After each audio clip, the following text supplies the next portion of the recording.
2025 ခုနှစ်နိုဝင်ဘာလနောက်ပိုင်းတွင်ဖြစ်ပေါ်ခဲ့သောဟတ်ဂျန်ရည်ကြီးမှုနှင့်ပတ်သက်၍ခန့်မှန်းထားသောဆုံးရှုံးမှုပမာဏအချက်လက်များကိုဖော်ပြပေးသွားမှာဖြစ်ပါတယ်။လက်ရှိရရှိထားသောသတင်းအချက်လက်အများအရရည်ကြီးမှုကြောင့်ဖြစ်ပေါ်နိုင်သည့်စီးပွားရေးနှင့်ပစ္စည်းဆုံးရှုံးမှုခန့်မှန်းချက်များအလွန်များကြောင်းသိရပါတယ်။စုစုပေါင်းဆုံးရှုံးနိုင်ခြင်းခန့်မှန်းချက်အရဟန်ရိုင်မျိုးအပါအဝင်ဆွန်ခလာခရိုင်တစ်ခုလုံး၏စီးပွားရေးဆုံးရှုံးမှုသည်ဘတ်ငွေ25ဘီလီယံခန့်အထိရှိနိုင်ကြောင်းခန့်မှန်းထားပါတယ်။စေယုံနဲ့လုပ်ငန်းခွင်ပြင်ဆင်မှုဆွန်ခလာခရိုင်ရှိစေယုံပေါင်း900ကျော်ရေလွှမ်းမိုးခဲ့ပြီးရင်းကန်တာတစ်ခုတည်းအတွက်ကနဦးဆုံးရှုံးမှုအသည်ဘတ်ငွေ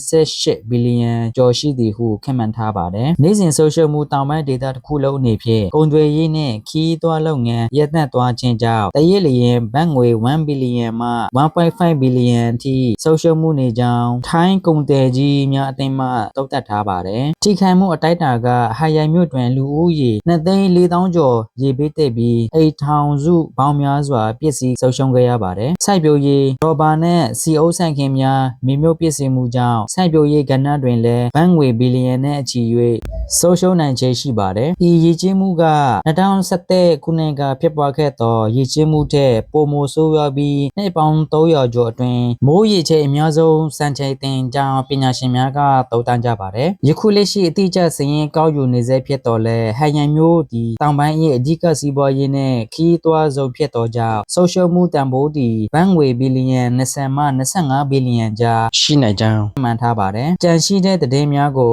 နောက်ဗီဒီယိုမှာတင်ပြပေးသွားမှာဖြစ်ပါတယ်